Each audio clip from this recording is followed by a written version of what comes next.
Hello student, welcome to my YouTube channel way to education.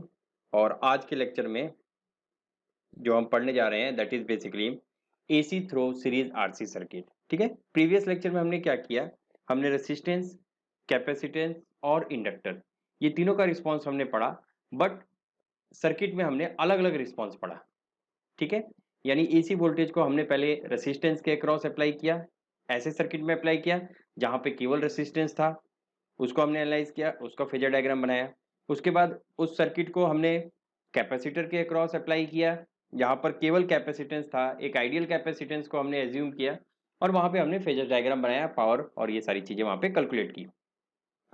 उसी तरीके से inductor के लिए भी हमने क्या किया कि इंडक्टर में हमने क्या किया कि आइडियल इंडक्टर एज्यूम किया, मीन्स एक ऐसा इंडक्टर एज्यूम किया जिसमें कोई भी रेसिस्टेंस नहीं है, और फिर हमने उसको एनालाइज किया और वहां पर पावर और फेजर डायग्राम बनाया। ठीक है, बट अगर प्रैक्टिकल पॉइंट ऑफ व्यू से मैं देखूं तो प्रैक्टिकल में क्या है, प्रैक्टिकली अगर एक इंडक्टर को भी मैं एज्यूम करता हूं या फिर एक कैपेसिटर को भी एज्यूम करता हूं, तो ऐसा नहीं हो सकता कि इंडक्टर या कैपेसिटर में कोई भी रेसिस्टेंस ना हो। अगर हम सर्किट में कोई रेसिस्टेंस नहीं भी कनेक्ट करते, फिर भी अगर मैं कैपेसिटेंस को देखूं तो कैपेसिटेंस भी किसी ना किसी रेसिस्टिव एलिमेंट से बना हुआ है। भले वो कंडक्टर ही है, रेसिस्टेंस उसका कम होगा बट रेसिस्टेंस डेफिनेटली होगा। तो वहां पे हम ये नहीं कह सकते कि जो एनालिसिस है वो हम प्योरली कैपेसिटिव सर्किट एज्यूम करके करें। बट हाँ, एक चीज मैं ये कह सकता हूँ कि प्रीवियस लेक्चर की भी हमें रिक्वायरमेंट थी, क्योंकि जो बेसिक अंडरस्टैंडिंग है वो हम थ्योरेटिकल कॉन्सेप्ट लेकर के ही समझ सकते हैं।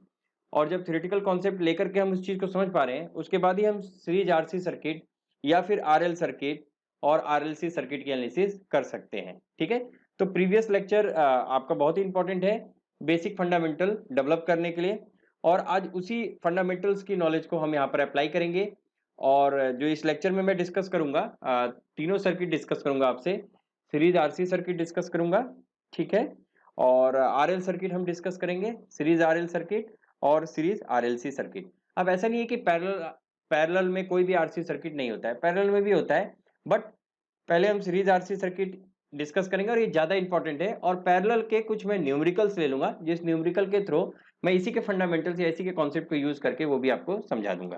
ठीक है, तो ये लेक्चर मेनली होने वाला है हमारी एनालिसिस के ऊपर, और इसके बाद जो लेक्चर मैं बनाऊंगा उसमें मैं कुछ बहुत ही इंपॉर्टेंट न्यूमेरिकल लूंगा, जो कि इस एसी एनालिसिस से आ सकता है। ठीक है, और उसके बाद जो नेक्स्ट उसके बाद जो लेक्चर मैं बनाऊंगा उसमें हम रेजोनेंस डिस्कस करेंगे, और जब मैं रेजोनेंस डिस्कस कर लूंगा तो ये यूनिट कंप्लीट हो जाएगा। ठीक है, तो आइए देखते हैं AC through series RC circuit.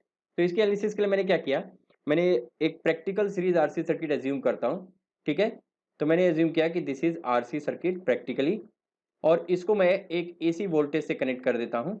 यहाँ पर एक एसी वोल्टेज मैंने लगा दिया और इससे मैंने कनेक्ट कर दिया। ठीक है, जैसे हमने अभी तक करते आ रहे हैं, ये एक एसी वोल्टेज है, तो दिस इज वी एसी, और आपको पता है इसको हमको मैथमेटिकली लिख सकते हैं v m sine omega t. ठीक है, ये मेरा रेसिस्टेंस आर और ये हो गया सी। अब अगर मैं देखूं यहाँ पर वोल्टेज का फॉर्म देखूं, तो आपको जैसे कि पता है यहाँ पर हम डायरेक्टली वोल्टेज जो है वो एल्जेब्रिक सम नहीं है। जैसे मान लीजिए अगर यहाँ पे वोल्टेज है v r, that is the voltage across a resistance, and v c is the voltage across a capacitance, तो हम ये नहीं कह सकते कि ये जो वी ए सी वोल्टेज है ये simply V R plus V C है, यानी एल्जेब्रिक सम वाले फॉर्मूले नहीं लगेंगे। इसलिए नहीं लगेंगे, उसका रीजन भी मैं बता देता हूँ। क्योंकि वी आर तो ठीक है, वी आर तो एक वेक्टर वेक्टर क्वांटिटी नहीं है, इसके साथ कोई एंगल नहीं है, बट अगर वी सी की मैं बात करूँ तो ये एक वेक्टर क्वांटिटी है। ठीक है, तो वोल्टेजेस जो भी हमें यहाँ पर एसी में मिल रहा है that is a vector quantity.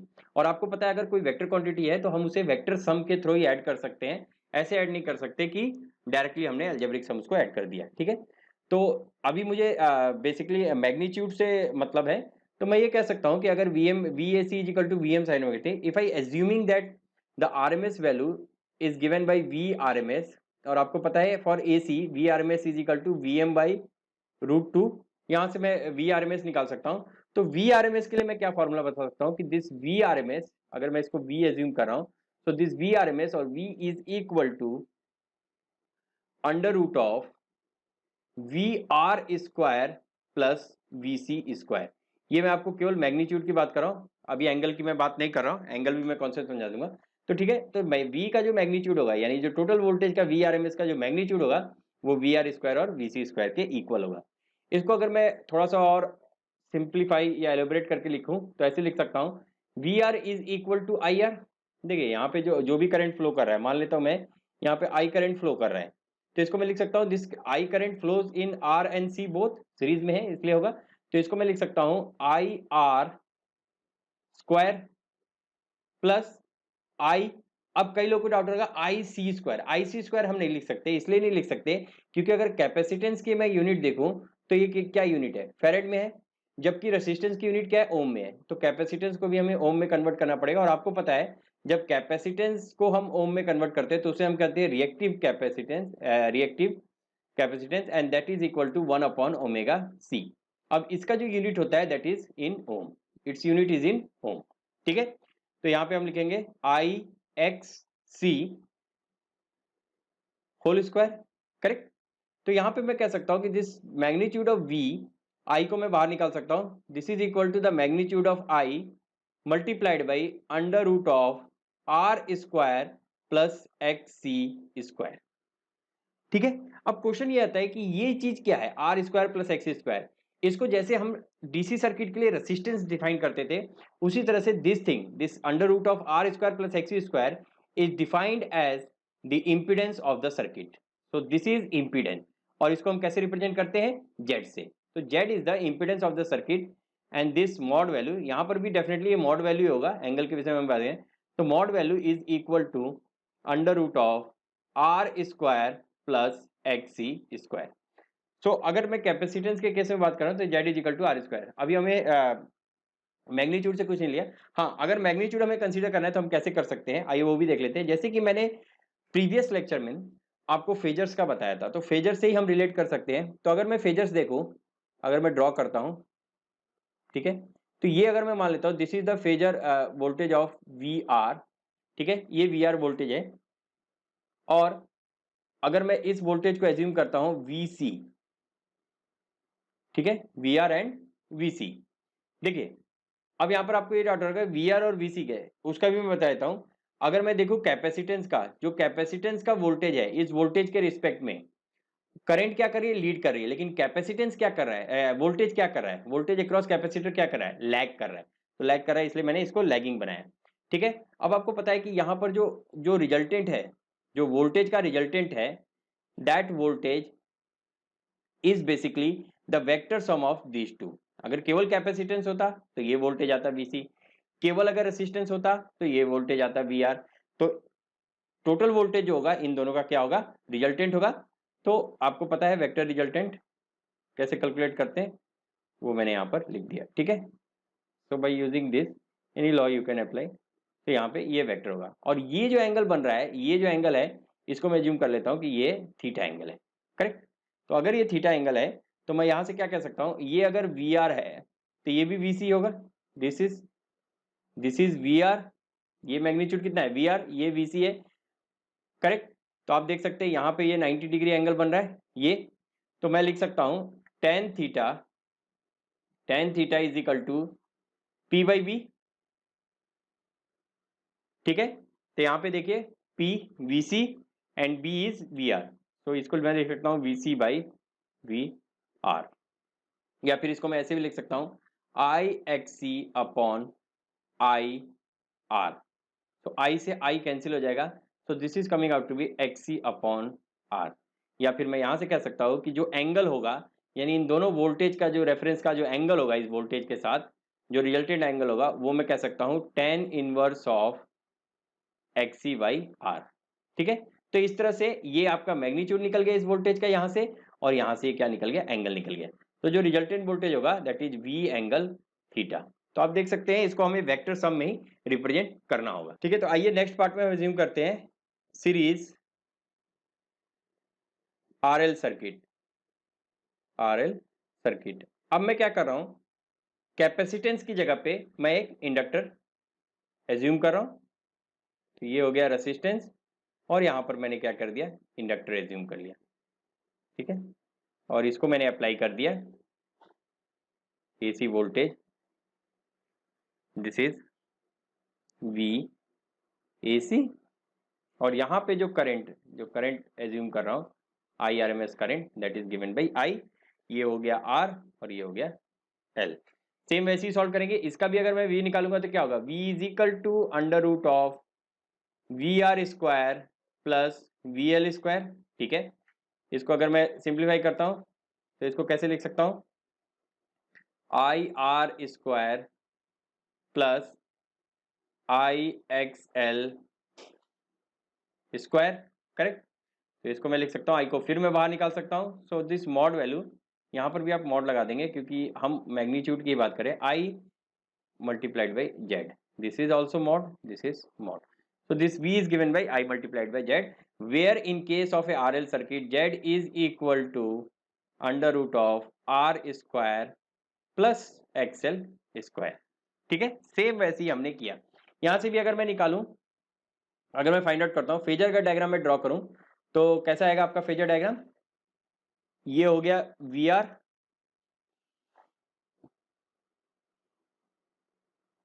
ये हो गया वी आर।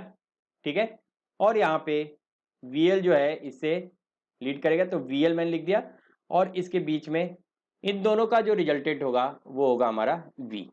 करेक्ट, तो यहाँ से मैं कह सकता हूँ, और ये जो एंगल बन रहा है सेम जैसे ही हमने वहां पे किया था, ये एंगल थीटा है, तो यहाँ से भी मैं कह सकता हूँ कि tan theta is equal to V L by we R. तो वी एल को मैं कैसे लिख सकता हूँ, I X L upon I R, तो आई से आई कैंसिल हो गया, एक्सएल बाई आर, और we can say this phase angle theta is equal to tan inverse of X L upon R. Clear, तो इस तरह से आप टेन थीटा की वैल्यू निकाल सकते हैं। ठीक है, तो ये हो गया आपका, this is series RL circuit. ठीक है, अब यहीं पर एक एजम्पशन और लेता हूं, अगर एल और सी दोनों अगर कनेक्टेड है सर्किट में, तब हम कैसे उसको एनालाइज करेंगे। इजी है, सेम कॉन्सेप्ट पे है। तो यहाँ पे अब मैं लेता हूं third circuit, that is series R L C circuit. ठीक है, series R L C circuit हम लेते हैं यहां पर आर एल सी, और इसको मैं कनेक्ट कर देता हूं एसी वोल्टेज से। करेक्ट, अब मैं यहाँ पर सिंपली कैपिटल वी लिख देता हूँ जो कि आरएमएस वैल्यू है, और यहाँ पे जो करंट है वो आई है, ये आर हो गया, ये एल हो गया, सी हो गया। अब same total voltage V is equal to under root of, क्या लिख सकते हैं, वी आर स्क्वायर प्लस। अब देखिए, अब यहाँ पर क्या चीज ध्यान देना है, ये जो वी एल है, वी एल और वी सी, इन दोनों का वोल्टेज क्या होगा, इन दोनों का वोल्टेज अपोजिट होगा, मतलब जो मैग्नीट्यूड होगा उसमें भी नेगेटिव साइन आएगा। तो इसको मैं कैसे लिखूंगा, V R plus V L minus V C, ये बिल्कुल ध्यान रखना है, V L minus V C, इस वोल्टेज में से ये वोल्टेज माइनस होगा। ठीक है, क्योंकि वी एल क्या है, वी एल लीड कर रहा है, ये लैग माइनस की साइड आ रहा था ना वी सी, अगर मैं तीनों का बनाऊं तो वी सी फेजर में माइनस की साइड आ रहा था, तो वी एल माइनस वी सी। तो फिर हम सिंपली इसको कर सकते हैं, आई को अगर मैं बाहर ले लूं तो यहां से क्या आ जाएगा, is equal to R square plus XL minus XC whole square V, और ये क्या है आपको पहले बताया, मॉड वैल्यू है। So this V mod value is equal to I multiplied by Z. ठीक है, तो जेड क्या है, this Z is equal to under root of R square plus XL minus XC whole square. Correct, अब ये XL minus XC के साथ ही आपका क्या बनेगा, फेजर्स बनेगा। तो देख लेते हैं, अगर मैं एज्यूम करता हूं फेजर्स अगर मैं बनाता हूं, तो ये मैंने मान लिया V R in phase, L कैसे होगा, दिस इज वी एल, और वी सी कैसे होगा, वी सी ऐसे, दिस इज वी सी। तो अब डिपेंड करेगा कि आपका वी एल और वी सी में से कौन सा बड़ा है। तो वी एल अगर बड़ा है तो यहां कहीं पॉइंट आएगा V L minus V C. Correct, ये आएगा V L minus V C. ठीक है, ये पॉइंट ये, ठीक है, और अगर VC बड़ा होगा तो नीचे आएगा। तो अभी मैं एज्यूम कर रहा हूं कि VL माइनस VC में VL बड़ा है, तो इन दोनों का रिजल्टेंट हम कैलकुलेट करेंगे। तो वो रिजल्टेंट यहां से आप निकालेंगे इस तरह से। ठीक है, और ये एंगल अगर मैं मान लेता हूं थीटा, तो आप कह सकते हैं theta is equal to tan inverse of XL minus XC upon R. अब कुछ स्टेप्स मैंने दिखाया नहीं, फिर VL minus VC upon VR लेता, फिर VL माइनस VC करता, तो मैंने डायरेक्टली लिया थीटा इज इक्वल टू 3। ठीक है। तो ये वो केस है जब हमारा VL VC से बड़ा है। अगर सेकंड केस में एज्यूम करूं, ठीक है, आप यहां पे देखिए, अगर मैं ये केस एज्यूम करता हूं जहां पर VC बड़ा है, कैपिटल है VC और ये है VL, तो उस केस में क्या होगा, हमारा रिजल्टेंट यहाँ ये आएगा, VL माइनस VC कहाँ जाएगा, नेगेटिव में जाएगा। तो नेगेटिव में जाएगा, फिर यहाँ से इसका रिजल्टेंट हम निकालेंगे, ये कुछ इस तरह से जाएगा, ठीक है, ये होगा थीटा। तो आप देख सकते हैं थीटा जो है नेगेटिव में आ गया, इस साइड आ गया, ठीक है। तो इस तरह से हम दोनों के लिए फेजर डायग्राम बना सकते हैं और सीरीज RLC सर्किट को यहाँ से इक्वेट कर सकते हैं, ठीक है। तो आई थिंक मेरे ख्याल से ये क्लियर होगा आपको। सीरीज RL सर्किट के लिए हमने देखा, RLC सर्किट के लिए देखा, और फिर फेजर डायग्राम हमने ड्रॉ किया, फेज हमने कैलकुलेट किया, और इंपिडेंस और वोल्टेज। अब यहां से अगर मैं देखूं तो आप देख रहे हैं इंपिडेंस का जो इक्वेशन था, अगर मैं यहां से इंपिडेंस का इक्वेशन देखूं तो इंपिडेंस का इक्वेशन क्या आ रहा है, जो सभी जगह एप्लीकेबल हो, Z is equal to Z square is equal to R square plus XL minus XC whole square. ये क्या हो गया, this is the general means R हो, L हो, C हो, RLC हो, सीरीज हो, सबके लिए ये एप्लीकेबल है। मान लीजिए अगर RL है तो XC की वैल्यू क्या आ जाएगी, 0 हो जाएगी, तब Z स्क्वायर की वैल्यू क्या आ जाएगी, Z square is equal to R square plus XL square, correct.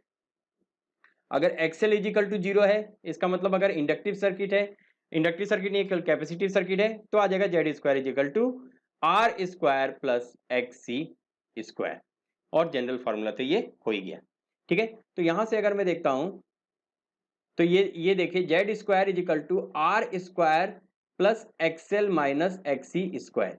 इसको मैं ऐसे रिलेट कर सकता हूं, इसको मैं ऐसे देख सकता हूं, H square is equal to P square plus B square, correct, ठीक है। अब देखिए अगर मैं इसको ड्रॉ करता हूं in the form of A right angle triangle, ठीक है, तो ये एक राइट एंगल ट्राइंगल हो गया। अब देखिए बेस पर क्या होगा, यहां पर बेस पर क्या है, बेस पे डेफिनेटली R स्क्वायर होगा, क्योंकि कोई भी फेज डिफरेंस नहीं होता। तो बेस पे हम क्या लेंगे, ये बहुत ही इंपॉर्टेंट है, बेस पे मेरा होगा R, और यहां पे क्या होगा, ये क्या है, ये रिएक्टिव पार्ट है 90 डिग्री के फेज शिफ्ट पे, भले वो इंडक्टिव हो कैसे, तो XL माइनस XC यहां हम लिख सकते हैं, और ये क्या है, Z है। तो ये जो ट्राइंगल फॉर्म हो रहा है, इस ट्राइंगल को हम कहते हैं, this triangle is known as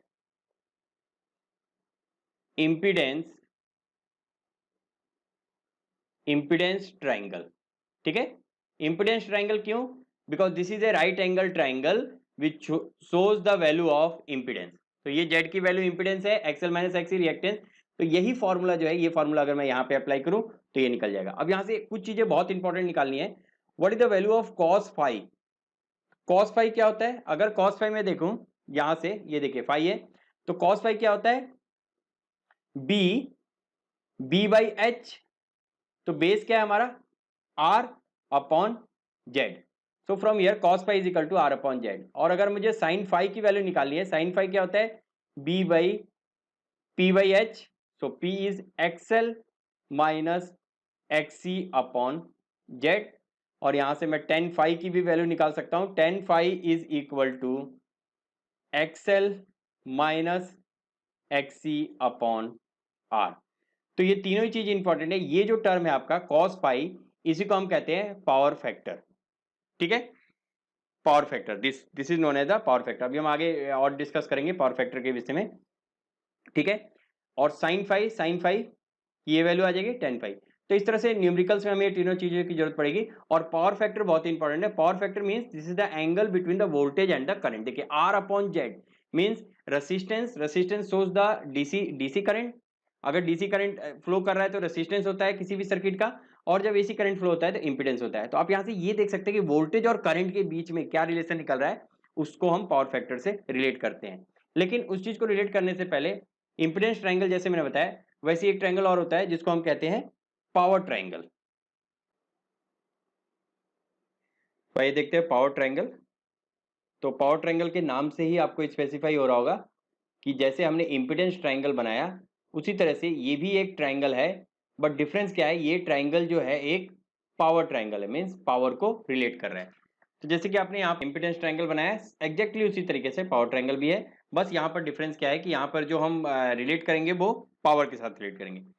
तो देख सकते हैं जो रेसिस्टेंस है, रेसिस्टेंस के साथ जो वोल्टेज और करंट होता है रेसिस्टेंस में, वो क्या होता है, हमने खुद ही देखा कि वो दोनों जो होता है इन फेज होता है। इन फेज मतलब फाई की वैल्यू क्या होती है, 0 होती है।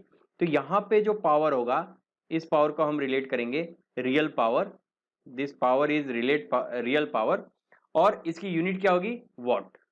ठीक है, जैसे हम अभी तक जो पावर कैलकुलेट करते आ रहे हैं, और इसको मैं कैसे स्पेसिफाई कर सकता हूं, this can be specified as V I cos phi.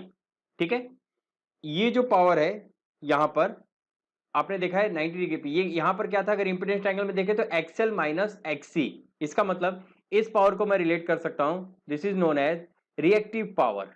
ठीक है, this is known as reactive power, means the power in the reactive component, और इसको Q से रिप्रेजेंट करते हैं, और ये हो जाएगा आपका वी आई साइन फाई, और इसका जो यूनिट होता है वो होता है VAR, वोल्ट एम्पेयर रिएक्टिव। ठीक है, और ये जो पावर है इसको हम रिप्रेजेंट करते हैं नॉर्मली P से। ठीक है, अब इन दोनों का जो रिजल्टेंट आएगा उसको हम कहते हैं एपरेंट पावर। क्या कहते हैं, एपरेंट पावर, और इसको मैं रिप्रेजेंट करता हूं एपरेंट पावर को S से, और S की वैल्यू होती है simply voltage multiplied by current, और यूनिट क्या होगी, यहां से ही पता चल रहा है VA, volt ampere is the unit. Correct. तो कैसे हम डिफाइन कर सकते हैं, देखिए आप यहां पर, ये VI हो गया आपका, ये VI हो गया, इसका ये कंपोनेंट, इस साइड का component VI cos phi real power, इसका ये कंपोनेंट, ये वाला दिस वन, अगर यहां मैं इसका इसका दो कंपोनेंट लेता हूं, एक कंपोनेंट ये cos फाई और इधर वाला sin फाई, तो sin phi VI sin phi is the reactive power. तो आप ये कह सकते हैं this apparent power is basically the real power and the reactive power. Correct. अब ये रियल पावर क्या है, अगर मैं रियल पावर की बात करूं, इसका क्या सिग्निफिकेंस है, V is equal to VI cos phi. ठीक है, करेक्ट। तो और मैंने आपको ये भी बताया था कि this cos phi is nothing but this is known as the power factor. तो अगर मैं चाहूं, अगर मैं मैक्सिमम पावर चाहता हूं, तो P is equal to VI होना चाहिए, वोल्टेज मल्टीप्लाइड बाई करंट, क्योंकि आपको पता है cos फाई की मैक्सिमम वैल्यू जो होती है वो 1 होती है, या फिर उससे कम ही होगी। तो अगर वोल्टेज और करंट के बीच, if the angle between voltage and current is equal to 0, तो इसका मतलब क्या होगा, cos phi is equal to 1 and the power is maximum. और ये कब पॉसिबल है, जब कोई भी रिएक्टिव कंपोनेंट ना हो, केवल रेसिस्टेंस की तरह, रेसिस्टिव पार्ट की तरह हमारा सर्किट वर्क कर रहा हो। करेक्ट, और इसकी यूनिट हो जाएगी वाट। रिएक्टिव पावर क्या होता है, रिएक्टिव पावर को अगर मैं डिफाइन करूं, if I define the reactive power, reactive power, तो इसको मैं क्या कह सकता हूं, देखिए जो आपका रियल पावर था, this is the useful power, this is the useful power that that performs the work, जो काम कर रहा है, दैट परफॉर्म्स वर्क। करेक्ट, ये वो यूजफुल पावर है जो इससे हमारा वर्क डन हो रहा है। Reactive power is, reactive power, how you can define the reactive power, Q is equal to VI sin phi, and basically this power is delivered to the, this power is basically delivered, sorry, delivered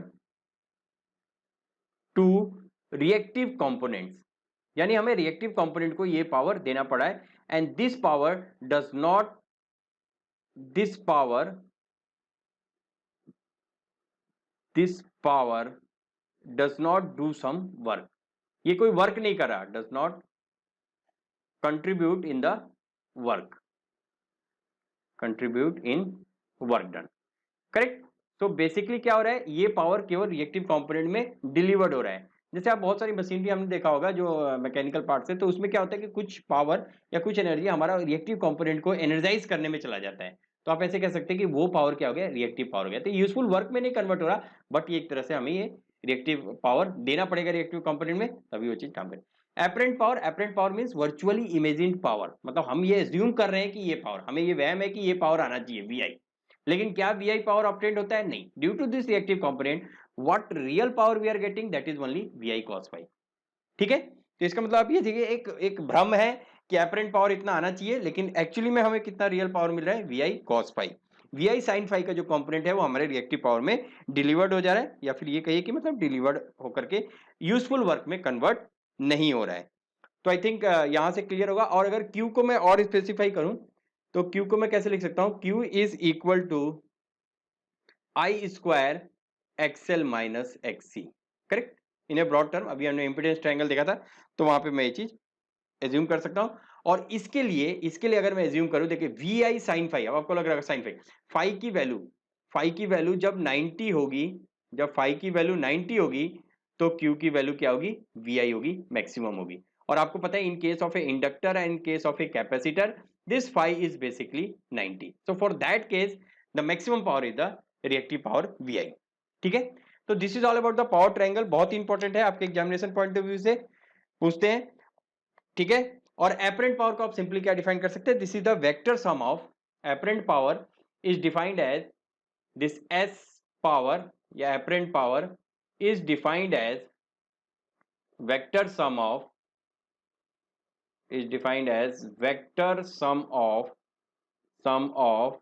real and reactive power। ठीक है, vector sum हम calculate करेंगे, उसके equal होगा अपना apparent power, या simply आप ये कह सकते हैं एपरेंट पावर जो हमें एज्यूम है। अब यहां से भी हम चाहे तो cos phi, sin phi, tan phi, ये सारी वैल्यूज हम यहाँ पर पावर के टर्म्स में भी लिख सकते हैं।